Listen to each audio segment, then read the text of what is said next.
Amém. Graça e paz.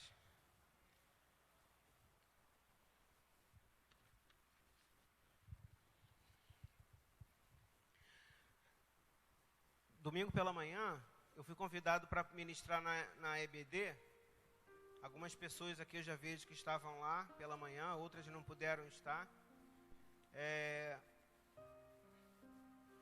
Mas, independente de onde você estava domingo pela manhã, eu até falei com o pastor, o Senhor me gerou pregar sobre isso hoje. A gente, para entender o Evangelho, para entender as boas novas da salvação, para entender a palavra de Deus, a gente tem diversas estratégias, diversos caminhos para a gente conseguir aprender um pouco sobre a palavra de Deus. Você pode participar de uma EBD, você pode participar de um, agora não está tendo mais núcleo familiar quando voltar, se voltar. Você tem as estratégias evangelísticas, tem o nosso evangelista aí, o Fabinho, Vinícius, engajados aí em estratégias diferentes, e mais outros evangelistas tem na igreja, Caio, e a gente tem diversas estratégias de evangelismo na qual você pode estar inserido. Você tem N oportunidades para você aprender um pouco mais sobre a palavra de Deus. A mais fácil, a mais cômoda, a menos cansativa, a mais difícil, vamos começar pela mais difícil. A mais difícil é você fazer como Jesus falou, né? Entra no teu quarto, fecha a tua porta e conversa com teu pai. E teu pai, que vê o secreto, ele vai te recompensar. Então você entra no teu quarto, você fecha a porta e fala: Pai, revela a tua palavra para mim. Espírito Santo, fala comigo, eu quero aprender dessa palavra. E aí você abre ela e você vai lendo. A gente tem várias campanhas de leitura da palavra. Aí eu estou numa delas também, para conseguir novamente reler ela durante um ano. Se você ainda não leu a palavra, o pastor Marcos Joaquim falou isso com propriedade, então não vou repetir a pregação dele. Mas ele citou a importância da gente conhecer a palavra de Deus, a importância da gente entender as Escrituras, porque a nossa vida está pautada e vai ser guiada com base nelas. Mas, a mais fácil é você sentar no banco e você assistir uma pregação. E aí o pastor fala: abra comigo capítulo tal, versículo tal, do livro tal. E aí você lê a palavra. Essa é a mais fácil. Mas de todas as estratégias de você aprender a palavra de Deus, de todas elas, existe uma coisa mais importante. Eu poderia colocar numa escala assim de importância. Mais importante do que você conhecer a palavra de Deus, é você conhecer o Deus que escreveu a palavra de Deus. Por que, pastor, você está falando isso? Por que você está citando isso? Como assim? Um dos grandes desafios de aprendizado da palavra de Deus está justamente no entendimento de quem é Deus. Quando eu conheço o caráter do meu Pai, o caráter de Deus, quando eu leio uma palavra, eu não me engano. Eu conheço o coração do meu Pai. Eu conheço o caráter do meu Pai e não vou ser guiado nem para a esquerda nem para a direita. Quando eu ouço uma palavra em algum local falando sobre o meu Pai, eu sei, não, esse não é o meu Pai. E muitas pessoas falam a respeito desse nosso Deus, que é o nosso Pai. Que algumas pessoas têm como Deus, mas não têm como Pai. Mas eu não vou entrar nesse mérito hoje. O importante que o Espírito tem para comunicar com vocês hoje, nessa noite, é quem é Ele. Quem é Deus. Então, Eu não sei se o Leandro conseguiu. Conseguiu, Leandro? Conseguiu? Amém. Se tiver como colocar aqui já, pelo menos o primeiro.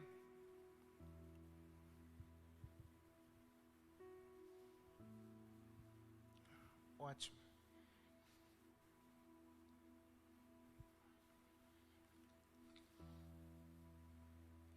Para a gente entender uma pessoa, para a gente conhecer uma pessoa, eu vou pincelar bem rápido agora.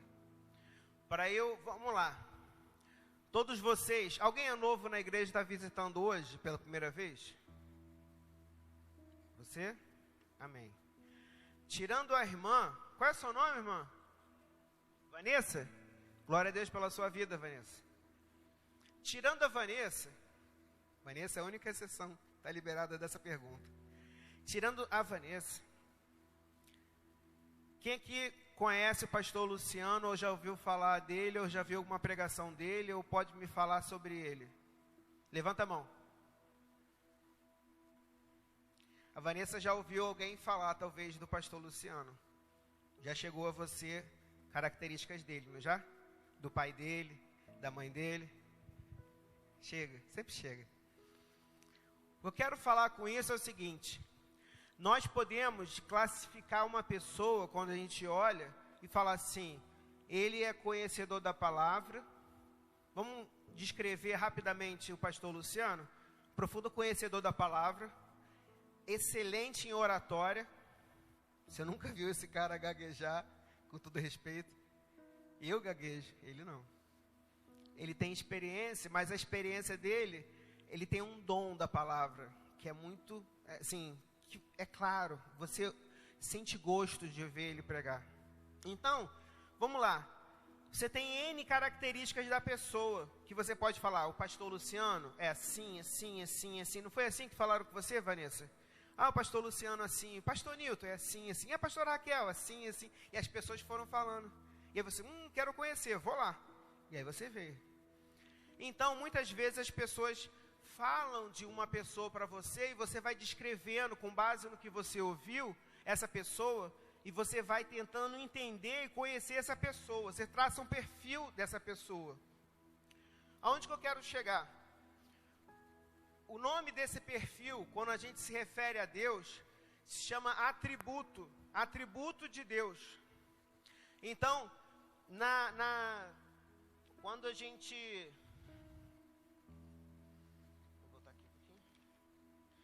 Quando a gente faz seminário, eu não vou fazer um estudo profundo com vocês, é bem rápido. Já está acabando o meu tempo do resumo. Mas, quando você estuda no seminário, você tem uma das matérias lá chamada Teologia Sistemática. E nessa matéria de Teologia Sistemática, uma das disciplinas da Teologia Sistemática é quem é Deus, atributos de Deus. E aí o pastor vai te ensinando sobre Deus. Então, existem alguns atributos de Deus que a gente precisa saber. Eu vou pincelar muito rápido. O Leandro tem que ficar ligado que a gente vai passando rápido, tá? Então, tem dois tipos de atributos. Vamos classificar em dois grandes grupos. O primeiro grupo são os atributos incomunicáveis de Deus. São atributos somente dele. Só Deus tem esses atributos. São características. Quando eu falar atributo, você entenda, características, amém? Então, das características de Deus é autoexistência. Depois você pode anotar e você lê na sua casa. Se você quiser, eu encaminho para você, tá? Isso é o menor dos problemas. Autoexistência, o que significa isso? Quem criou Deus? Ninguém, Deus se criou. Como funciona isso, pastor? É muito além do que a minha vã filosofia ou imaginação possa chegar. Nem que eu passasse toda a minha eternidade estudando aqui, eu não ia conseguir alcançar isso. Ele é muito mais além. Mas ninguém criou Deus. Deus é. Desde a eternidade até a eternidade, Ele é Deus. Autoexistência. Ninguém é autoexistente, só Deus. Todas as pessoas, todas as criaturas, tudo que você vê ou ouviu, que existe, vai existir ou já existiu, foi criado. Eu fui criado. Você foi criado, mas Deus não foi criado, Ele é autoexistente. Próximo. eternidade. Como eu falei, de eternidade a eternidade, Ele é Deus. Próximo. Unidade. Não é, esse é um tributo incomunicável. Não é a unidade que eu tenho com você, meu irmão. Não é a unidade, somos um no Senhor. Não, não é essa a unidade. Pai, Filho e Espírito Santo, na Trindade. Depois, Vanessa, obrigado. Depois você, um dia você vai chegar nesse ponto, você vai aprender a questão da Trindade, não sei se você já sabe. Mas a Trindade são Pai, Filho e Espírito Santo. Não são três deuses, é um único Deus que coexiste, um único Deus. É o Pai que está nos céus, é o Filho que veio à terra e está sentado à direita do Pai, lá nos céus. E é o Espírito Santo que habita dentro de mim e dentro de você. Unidade. Os três estão em unidade. Só Deus é um, no Pai, no Filho e no Espírito Santo. Isso não está conosco, tá bom? Próximo. Imutabilidade. Foi até o tema que já falou, né? Do Congresso, não teve a questão de imutabilidade. Falou mais, se não foi essa palavra, foi alguma semelhante. Deus não muda. Ele é o mesmo ontem, hoje e será eternamente. Tem os versículos aí, depois você pode ler. Próximo. Infinitude. Deus não tem começo e Deus não tem fim. Ele é infinito e Ele é eterno. Próximo. Onipresença. Ele é o único que está em todos os lugares ao mesmo tempo. Ele está aqui, está com a tua mãe, está aqui, está com teu pai, está aqui, está com teu filho, está aqui e está lá na China com um cristão perseguido lá. Próximo. Onipotência. Ele é todo poderoso, a Ele toda a honra e toda a glória. Todo o poder pertence somente a Ele. Próximo. Onisciência. Ele sabe de todas as coisas. Isso aqui você vai precisar depois que a gente vai entrar nisso. Onisciência. Deus sabe tudo o que acontece na nossa vida. Tudo. Nada acontece desapercebido aos olhos de Deus. Como diz a palavra, todas as coisas estão nuas e patentes aos olhos daqueles com quem nós vamos prestar contas. Próximo. Soberania. Ele é soberano. Próximo.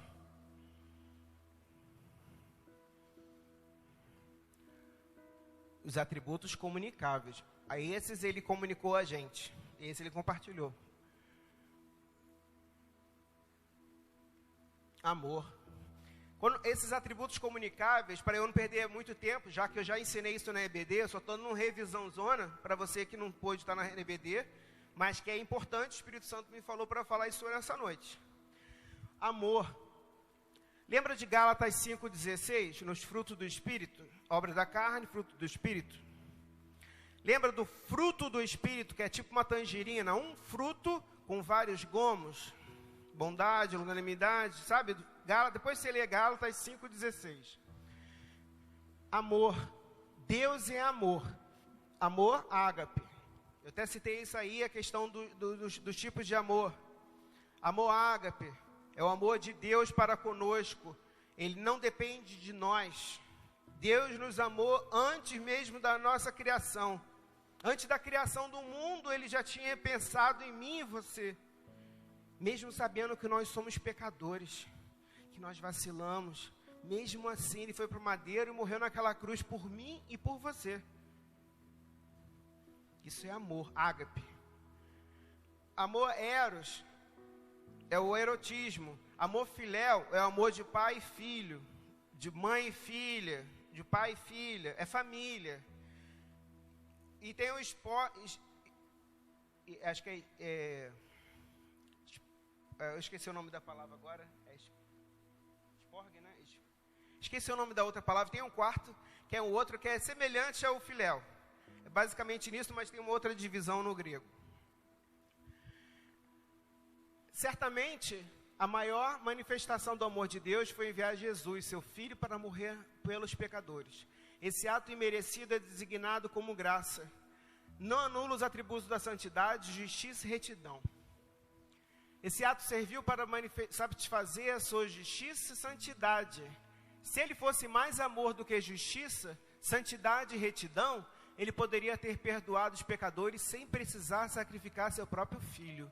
Logo, não existe base bíblica ou fundamentação lógica para dizer que os demais atributos de Deus estão sujeitos e subordinados ao atributo do amor, resultando, como já foi dito, na heresia do universalismo ou, em alguns casos, no aniquilacionismo.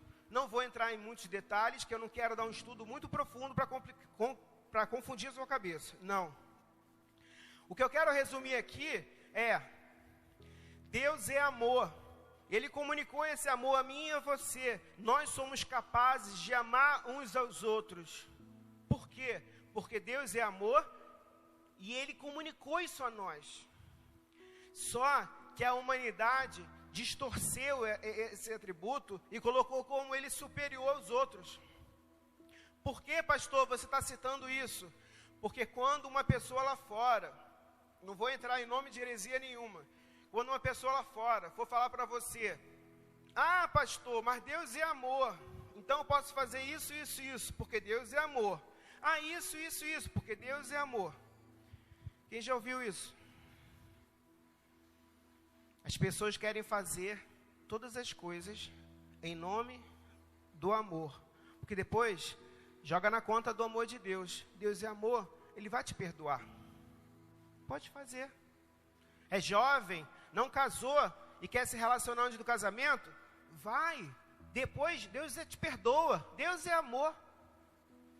É casado, casada e quer trair o marido ou a esposa, mas Deus é amor, e se eu de repente pedir perdão, Deus me perdoa? Sim, Deus te perdoa. Mas não esqueça que o mesmo Deus amor, Ele é justiça, Ele é santidade, Ele é graça, Ele é misericórdia. Todos os atributos estão alinhados. O amor não é superior. Amém? Está claro isso? Isso é importante. Por quê? Porque quando alguém lá fora, não é aqui dentro da igreja não, tá, irmãos? Quando alguém lá fora, Vanessa, quando você estiver lá fora e alguém falar para você, cada um de nós, e falar que a gente, mas isso aqui tudo é em nome do amor, e joga na conta do amor de Deus, você sabe que não funciona bem assim. E que um dia, como eu disse, como diz a palavra, todas as coisas estão nuas e patentes aos olhos daquele com quem nós temos de prestar contas. Cada pensamento, cada olhar, cada atitude, cada palavra, tudo vai ser posto diante do Senhor. E um dia você vai ter que sentar junto a Ele. Não se engane. Não se engane. Deus é amor. Deus é misericórdia. Mas Deus é fogo consumidor. Deus é justiça. Deus é retidão. E Deus é santidade. Ele é santo, santo, santo.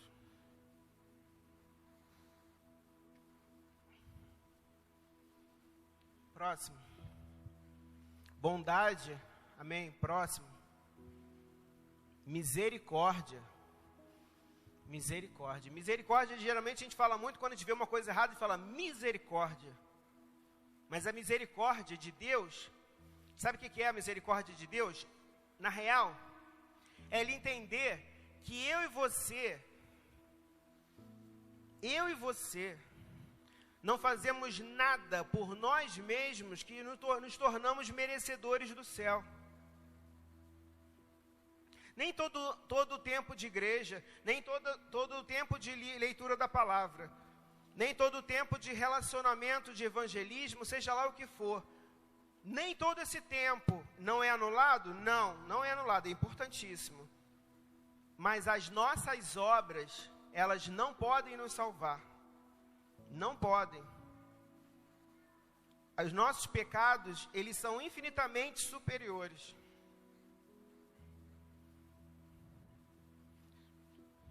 Próximo.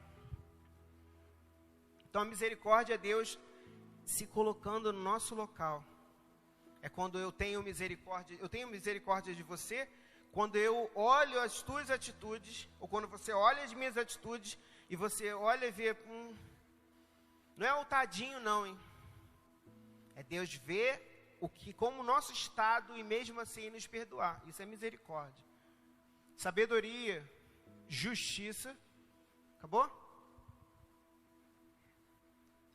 Justiça, santidade, acho que vai ficar até o final, né? Acabou. Veracidade, isso é importante. Deus não mente, nunca. Então, se você ler um outro livro que fale que Deus mandou você ir ali falar uma mentirinha rapidinha, uma mentirinha branca, não foi Deus que falou para você isso. Se você sonhar que Deus falou para você não contar alguma coisa e mentir, ou mentir para alguém, não foi Deus que falou isso para você. Deus é verdadeiro. O pai da mentira é outro. Próximo. Acabou? Liberdade. Deus nos fez livres. Paz. O Senhor é a nossa paz. Glória a Deus. Obrigado, Leandro. Agora que já passou metade do meu tempo, abra por favor comigo Romanos 3:19. Que agora você vai conseguir entender a palavra que o Senhor tem para comunicar a vocês.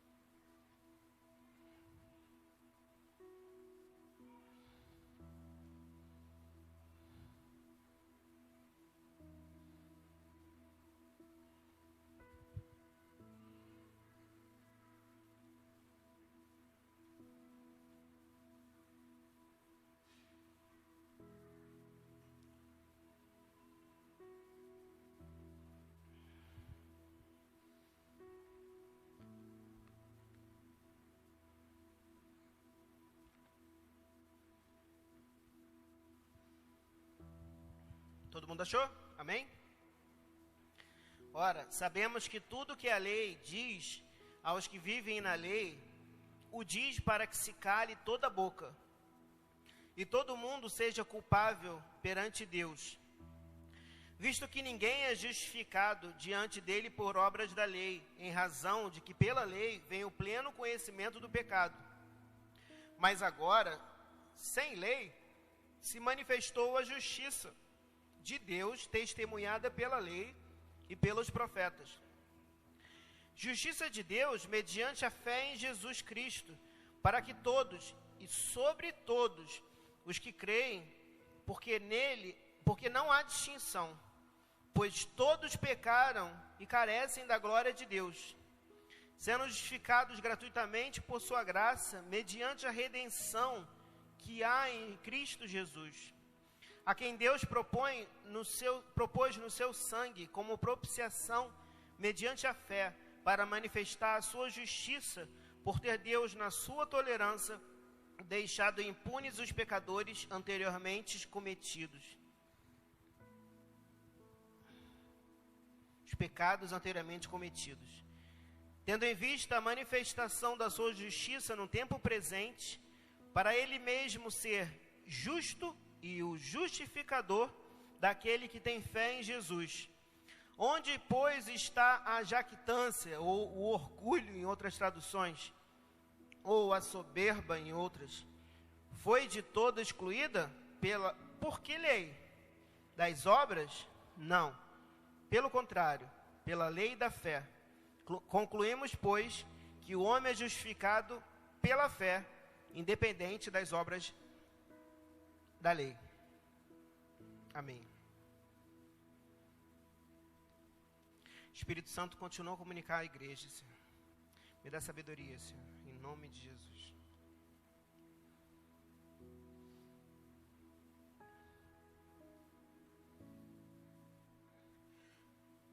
O que acontece? A gente tende a ter um padrão, de bondade, de santidade, de caráter para nossas vidas, e a gente tende a se balizar, ou meio que a se referenciar por outras pessoas.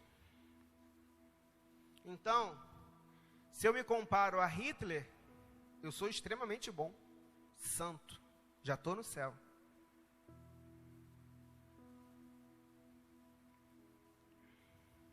Se eu me comparo a um irmão que não conhece a palavra do Senhor, como disse o pastor no domingo passado, quem conhece pouco já conhece 100% do que quem não conhece nada. Não foi isso que ele falou? Se eu for me basear por alguém que está errando, alguém que está pisando na bola, eu vou me jogar santo, merecedor de alguma coisa. Então daí vem a palavra que veio, a questão da jactância, do orgulho, da soberba, da gente se sentir capaz e digno de alguma coisa perante os olhos do Senhor. Sim, porque eu tenho 20 anos de crente, e você começou agora. A Vanessa, é o primeiro dia dela, tadinha. Então, mas eu já tenho 20 anos de crente, então, comparado a Vanessa, eu já estou... Mas mal sabe eu que a Vanessa veio de outra igreja, já está 30 anos no Evangelho, e já é professora, e já vive. A questão é que os nossos referenciais, eles são frágeis.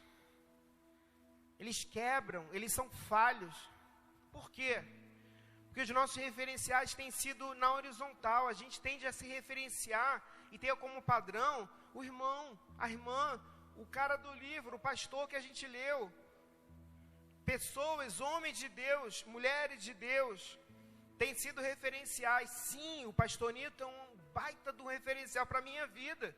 O pastor Luciano é um referencial para a minha vida.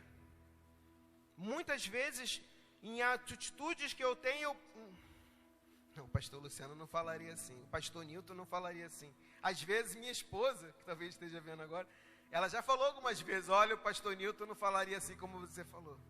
E aí, E aí na hora vem referenciar, porque a nossa esposa é o melhor padrão de santidade para nossas vidas. Para quem é casado, sabe que quer viver santidade quando você se casar. Para quem não é casado, amém, continua orando, dando glória a Deus.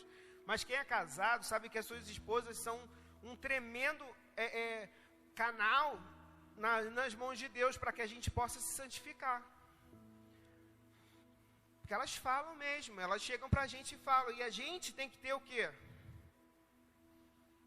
Com toda a santidade, vou usar um termo bíblico, gospel, vergonha na cara. Tá claro esse? Todo mundo entendeu? É isso que eu preciso ter. Uma vergonha na cara gospel. De ver quem eu sou. E entender que o meu padrão está frágil. Está frágil. Se eu me basear por alguém, e aí por isso que acontece muitas vezes, eu me baseio pelo irmão, e aí o que acontece? O irmão cai. Eu vim de uma outra igreja, que o pastor era um tremendo referencial para a minha vida. E o pastor caiu. Sabe o que aconteceu quando o pastor caiu? Metade da igreja, foi para o mundo. E eu vim para cá. Mas graças a Deus, a gente veio 2 anos antes dele cair. Ele teve, enfim, vou pular essa parte, mas a gente veio para cá. E o Senhor me guardou. Depois eu vi muitos amigos meus se afastarem, alguns estão lá no mundo, não querem mais saber de Jesus por nada. Porque o referencial deles, de homens e mulheres, eram aqueles. E quando o referencial é frágil, você vai junto. Sabe a casa edificada sobre areia? Lembra da história dos 3 porquinhos? Soprou e a casa caiu. Veio a chuva e a casa caiu. Um dia a casa cai. Se teu referencial for frágil, a tua casa cai, meu irmão. A tua casa cai. Se teu referencial no teu trabalho for aquela pessoa que é honesta, mas se não for você, então, de onde vem o referencial, pastor? O nosso único referencial, o verdadeiro, o firme, é Jesus Cristo. É Jesus Cristo. Como que Jesus Cristo falaria se Ele estivesse aqui? Como que Jesus Cristo agiria se Ele estivesse aqui no meu trabalho? Como que Jesus Cristo responderia a minha esposa diante dessa palavra? Como que Jesus Cristo falaria com meu filho diante do que eu estou vendo? Se Jesus Cristo fosse pai dele. Se Jesus Cristo fosse eu, como que eu responderia aos meus pais? Esse tem que ser o nosso referencial. Mas é frágil muitas vezes, porque a gente tende a se balizar uns aos outros. Isso é frágil. E aí ainda encontra um problema pior, que é o quê? Eu comecei a falar que para você conseguir entender a palavra de Deus, você tem que entender quem é Deus. Mas aí o que acontece? Algumas pessoas, quando elas não têm o conhecimento de quem é Deus, elas colocam uma outra coisa no lugar. O que elas colocam? A ideia de quem é Deus. Sabe qual é o nome disso? Quando eu pego Deus, esqueço os atributos de Deus que a gente aprendeu ali, e começo a basear pela minha ideia. É como se eu chegasse, como eu falei do pastor Luciano é isso. Uma Vanessa está aqui chegando agora e falasse assim, esquece que alguém falou para você dele. E aí você, ele, baseado no que eu estou vendo, ele deve ser isso. Você vai cheio de achismo e julgando que a pessoa é assim. E aí você constrói uma pessoa. Sabe quando isso acontece muito? Em relacionamentos, namoros, casamentos. Namoro, o que acontece muitas vezes no namoro? A menina vê o cara, um ou outro se vê, e você começa a idealizar uma pessoa, e você constrói uma pessoa, segundo o que você acha que ela é, e não segundo o que propriamente ela é. E você não procura conhecer os atributos dessa pessoa. Porque como que você conhece alguém? Se relacionando com essa pessoa. Se relacionar, até o mundo trocou essa palavra. Fala que relação é relação sexual. Mas relação é o quê? Eu ando contigo e começo a te conhecer. Quando eu não me relaciono com alguém, é como eu entro num elevador com uma pessoa estranha, e o máximo que eu vou conseguir falar é sobre o tempo. Tá calor, né? Só isso, se falar. Então, muitas vezes os casais, casados ou não, criam expectativas em relação ao outro. E aí vem uma frase que muitas vezes a gente já ouviu, não sei se você já ouviu, eu já ouvi, que é, essa pessoa me completa. Irmão, não permita que a sua esposa te complete, não permita que o seu marido te complete, não permita que o seu namorado te complete ou que a sua namorada te complete. O único que consegue te completar é o Senhor Jesus Cristo. Por quê? Porque se você jogar esse fardo sobre essa pessoa, no dia que ela errar, o vazio vai voltar. E essa pessoa vai ficar eternamente devedora a você. Por quê? Por ela? Não, por você, porque você criou uma pessoa que não existe. Está conseguindo alcançar? Eu estou viajando demais. Está conseguindo entender? Está claro? Está claro. Então vamos pegar esse relacionamento de casais e vamos jogar para Deus, para ficar mais claro ainda. Eu não sei quem é Deus, imagino um Deus segundo o meu achismo, e crio um Deus que é assim, assim, assim. Que características de Deus? Deus é amor, Deus é amor, Deus é amor. Frente ao meu pecado, Deus é amor. Frente ao meu erro, Deus é amor. Frente à minha injustiça, Deus é amor. Frente ao meu palavrão, Deus é amor. Frente ao meu olhar errado, Deus é amor. Frente à minha traição, Deus é amor. Deus é amor, Deus é amor. E a única característica é Deus é amor. E aí você tende a criar um Deus, botar ele nessa caixinha, empacotar Deus e achar que Deus é aquilo que você criou. E no dia que aquilo não se cumprir, assim como aconteceu no relacionamento de namorados ou de casais, você vai jogar na conta dele. Não quero saber. Então se Deus é assim, eu não quero saber desse Deus. Que Deus é esse que permite isso, isso, isso? Deus é amor. Não é assim que as pessoas falam? Deus é amor. Por que Deus permitiu isso? Deus é amor. Não, irmão, esse Deus que você está falando para mim, eu não quero servir não, porque o meu Deus é amor.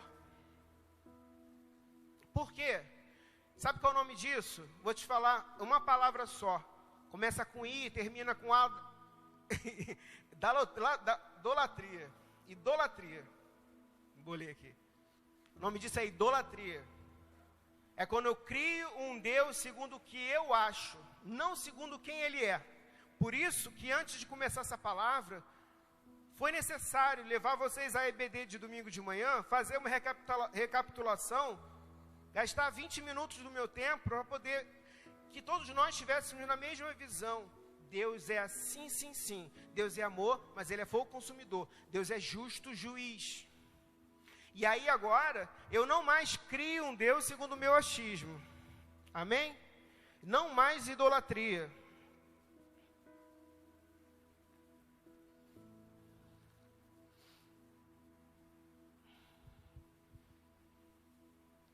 Versículo 19 diz assim: ora, sabemos que tudo que a lei diz aos que vivem, o diz para que se cale toda a boca. Sabe por que fala que se cale toda a boca?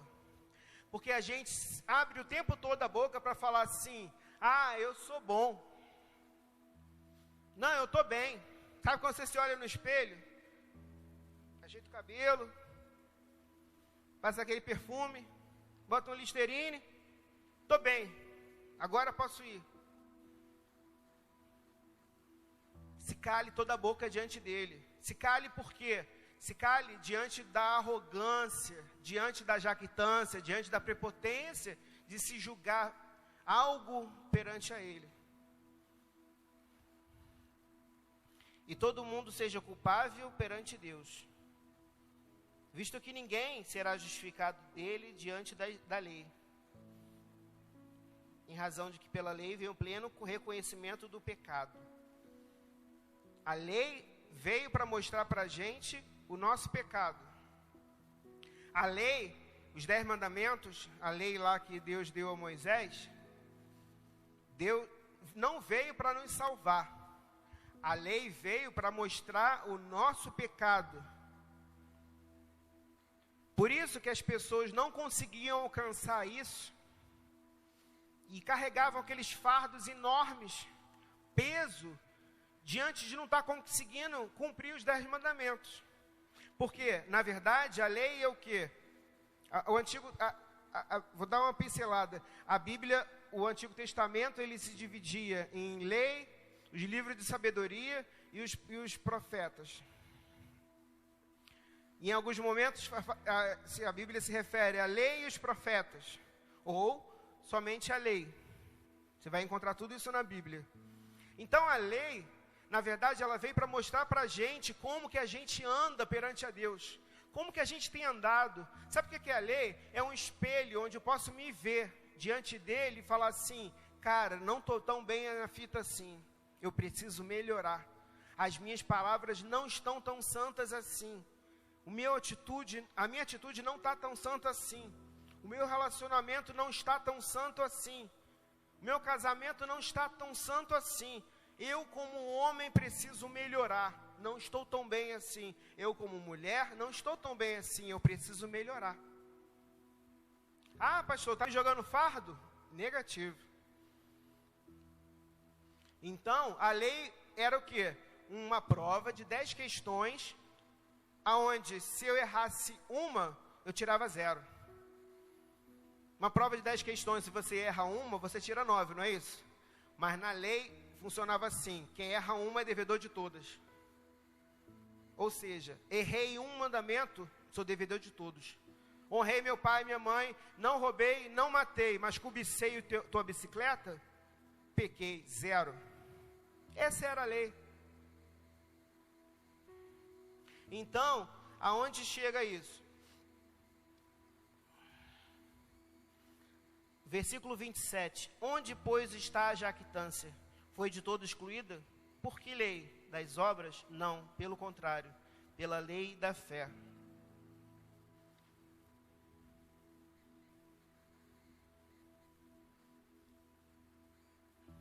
Irmão, a lei veio somente para mostrar para a gente uma coisa. Se você chegasse para a lei e perguntasse: o que você quer mostrar para mim? O meu pecado? A lei vai falar assim: eu quero te mostrar Jesus. Os profetas, todos os profetas, eles apontam para quem? Para Jesus. Todo o Antigo Testamento aponta para Jesus. É Jesus. Tudo aponta para Jesus. A Bíblia toda aponta para Jesus. Ele é o autor e consumador da nossa fé. A nossa fé está baseada e deve estar baseada unicamente nele.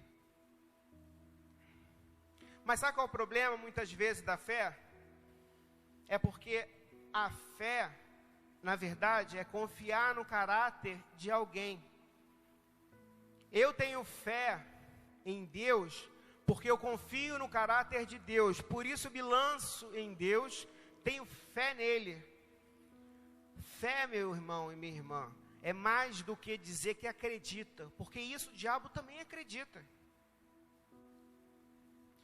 Fé é confiar no caráter de Deus, nas características de Deus e saber, Deus é amor, mas Deus é justiça, mas Deus é misericórdia, Deus é longânimo, Deus é isso, Deus, você conhece tanto Deus, e se você ainda não conhece, fala comigo que eu vou te mandar esse texto aqui para você estudar em casa, para que você possa ler em casa, meditar na palavra, e fazer disso uma coisa importantíssima, porque bota na tua vida, eu preciso conhecer o Deus que eu sirvo.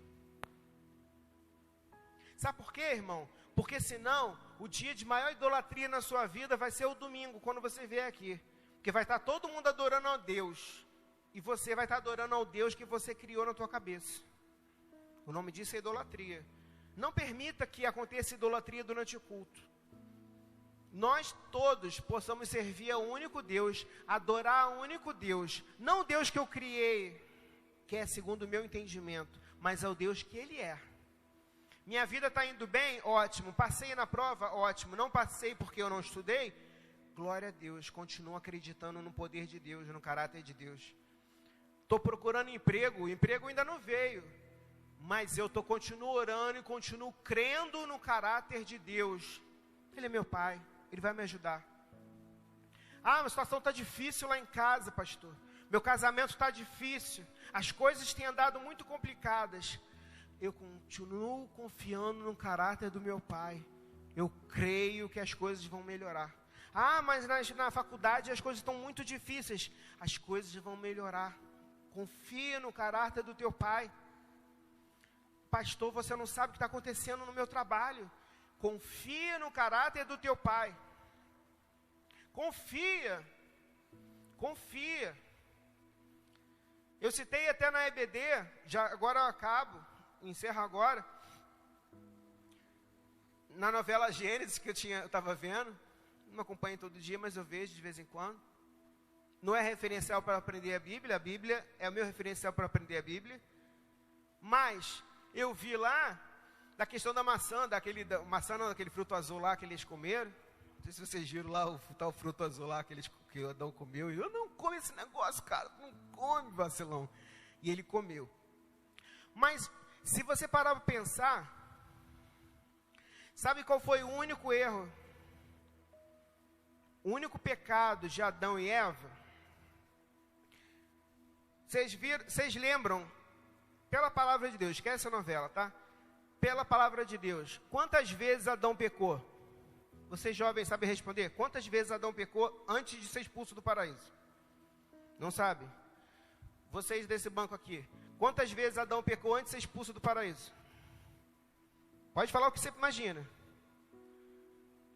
Faz com o dedo. 1 até 5, vai. Vou te dar uma cola. 1 até 5. Hã? Alguém? Vamos para esse banco daqui. Quantas vezes Adão pecou antes de ser expulso do paraíso? Adão e Eva. Uma vez. Um único pecado foi suficiente para Adão ser expulso do paraíso. Lá do jardim do Éden. Paraíso não, jardim do Éden. Sabe qual foi o pecado de Adão? Não foi ter ido na onda de Eva. Não vamos jogar na conta dela não. Sabe qual foi o pecado de Adão? Foi o mesmo pecado de Eva. Sabe qual foi o pecado de Eva? Não confiar no caráter de Deus. Se eu não confio no caráter dele, que falou para mim que se eu comer, certamente eu vou morrer, então por que eu tenho que servir ele? Eu vou comer. Ele disse para mim que eu vou comer. Aí Eva comeu e não morreu. E aí até na novela fala, come, viu? Não aconteceu nada. Não é isso que ela falou na novela? Eu vi, caraca, Até postei esse negócio no meu Instagram lá.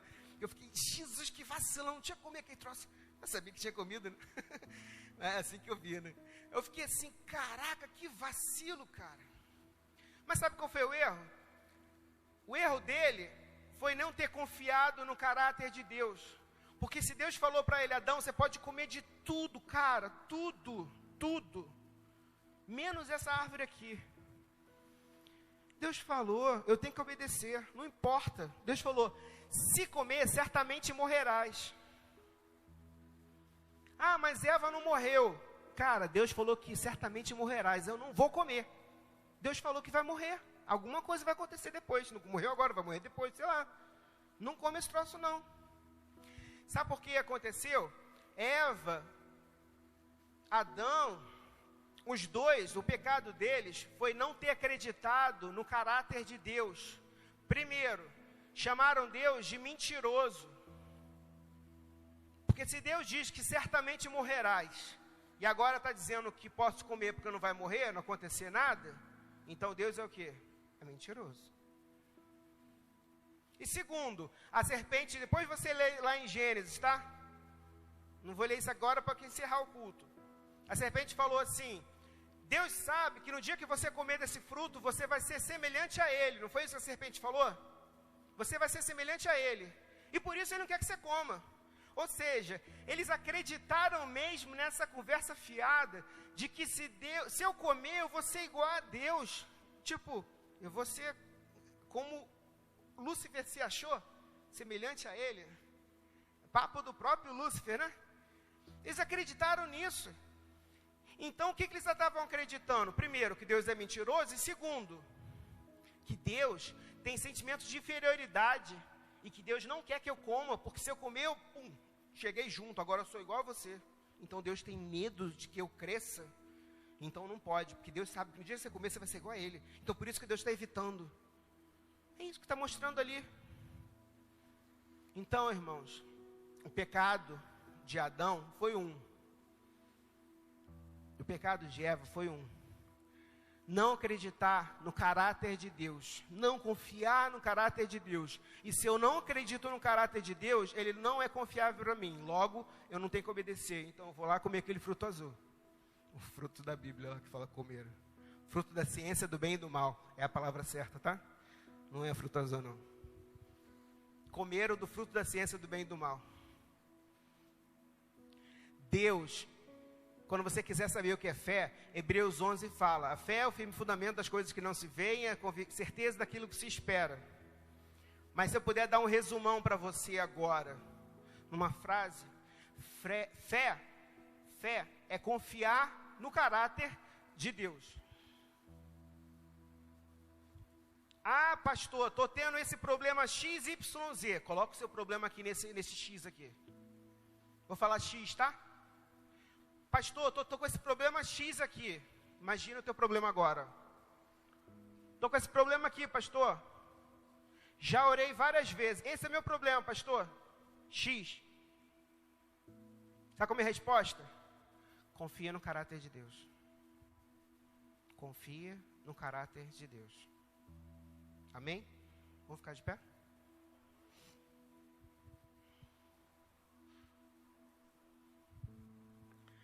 Pai, nós te agradecemos nessa noite, Senhor, pela Tua palavra revelada. Espírito Santo de Deus, fala aos corações, continua falando, Senhor. Mostra a eles quem Tu és, Senhor, se revela, Senhor. Se revela a cada um deles, Senhor. Mostra, Senhor, a cada um deles, através das mínimas coisas, o Teu caráter. Se manifesta, Senhor, a cada um deles. Espírito Santo de Deus, a todas as pessoas que ainda não têm encontro verdadeiro contigo, gera esse encontro, Senhor. Cria, Senhor, em cada uma dessas pessoas esse encontro verdadeiro, Senhor. Pai, te peço especialmente pela Vanessa que veio aqui nessa noite, é nossa visitante, Senhor. Pai, abençoa a vida dela, Senhor. Nós não sabíamos nada sobre a vida dela, Senhor, mas o Senhor sabe. Ajuda ela igualmente como o Senhor ajuda cada um de nós. Abençoa cada um de nós nessa noite, Senhor. Que possamos ter um encontro verdadeiro contigo dia após dia. Em nome de Jesus. Amém.